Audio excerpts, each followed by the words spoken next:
Hello all, next collection చూద్దామండి. Next collection వచ్చేసి brocade Paithani పట్టు శారీస్ అండి. పట్టు అంటే సెమీ పట్టు శారీస్ అన్నమాట.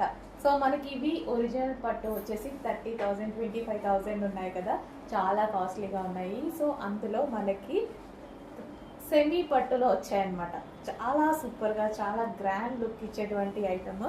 సో మనకి ఈ విధంగా ఉంటుంది. శారీ ఓవరాల్ లుక్ చూసుకున్నట్టయితే కట్టుకోవడం కూడా చాలా ఈజీగా అయిపోయిందండి. నేనైతే ఎటువంటి స్ట్రైట్నెస్ అలా యూజ్ చేయలేదు, జస్ట్ ఫ్రిల్స్ వేసుకున్నాను, జస్ట్ అడ్జస్ట్ కూడా చేయలేదు. చాలా ఈజీగా అయిపోయింది, చాలా సూపర్గా ఉంది. శారీ అయితే ఫుల్ గ్రాండ్ లుక్ ఇచ్చింది అనమాట. కట్టుకోగానే మనకి చాలా గ్రాండ్ లుక్ ఇచ్చింది. సో ఇది వచ్చేసి మనకి పళ్ళు పాట అనమాట. పళ్ళు కూడా చూడండి, చాలా గ్రాండ్గా ఉంది. శారీ అయితే ఫుల్ గ్రాండ్గా కనిపిస్తుందండి. కట్టుకోగానే